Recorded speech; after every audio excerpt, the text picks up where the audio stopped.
Hearing. Thanks to our witnesses for being here. Mr. Stern, if I could just start with you. I see that 5 or 6 days ago you gave an interview in which you said that the removal of Mahmoud Khalil, the pro-Hamas foreign rioter, is a form of McCarthyism and makes Jewish students less safe. Now, this is an individual who has been accused of endorsing and espousing terrorist activity, who has been accused of lying on his application to a green card in the United States, who's currently being sued for terrorizing and assaulting Jewish students. Do you stand by your view that trying to remove him is a form of McCarthyism? Absolutely, Senator. Why in the world would that be the case? Let me answer. He hasn't been charged with the crime. The clear predicate for this, White House said, was handing out pro-Hamas propaganda.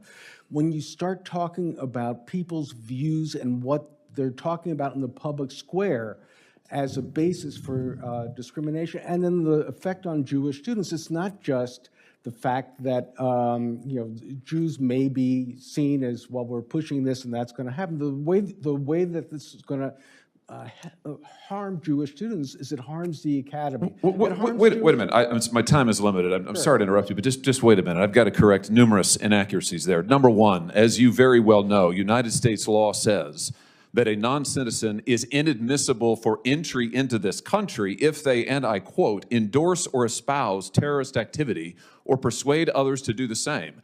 That same law provides you can be removed for the same reasons. That is what Mr. Khalil has been accused of. He has further been accused of by the United States government lying on his visa application. That on its own would be sufficient to remove him from this country. He is being sued, as you and I sit here in New York court, by the victims of October 7th for terrorizing and assaulting Jewish students, unlawfully taking over and damaging public university property, and physically assaulting Columbia University employees.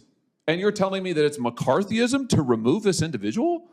Senator, the deportation was started before that lawsuit, before that second question about what he was saying on his forms. No, this is what the government has alleged in open court, Mr. Stern. This is the basis for their removal proceedings. And our law makes clear if you endorse or espouse terrorist activity, you can be removed from this country. He has done so. He's been accused of doing so from the beginning. He's been accused of lying to get into the country. I'm amazed that you're saying that this is McCarthyism. Senator, you weren't here when I quoted part of what Justice Brandeis was talking about the back at a case where there's somebody that was convicted for supporting the Communist Party because they were talking about violence as a political solution. And Brandeis cautioned us that this type of robust speech, as long... This isn't speech. Lying on a visa application is not speech. Seeking to assault Columbia University employees and Jewish students is not speech.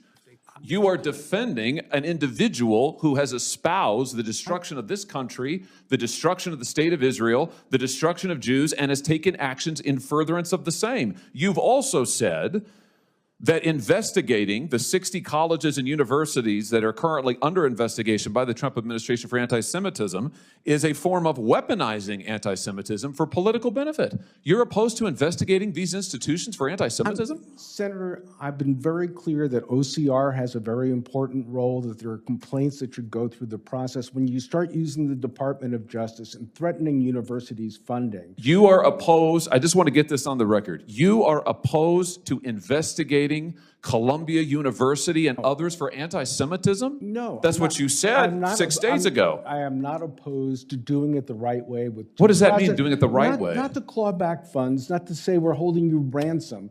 We're getting your faculty, Jewish... You were asked about an investigation for failing to protect Jewish students, and you said that's just weaponizing anti-Semitism. It makes students less safe. It is when the Department of Justice has a list of places they want to go to. The Senator Markey's question... Oh, I heard Senator Markey's questions. I heard his whole speech. I thought it was insane. I just want to say for the record, I thought it was totally insane.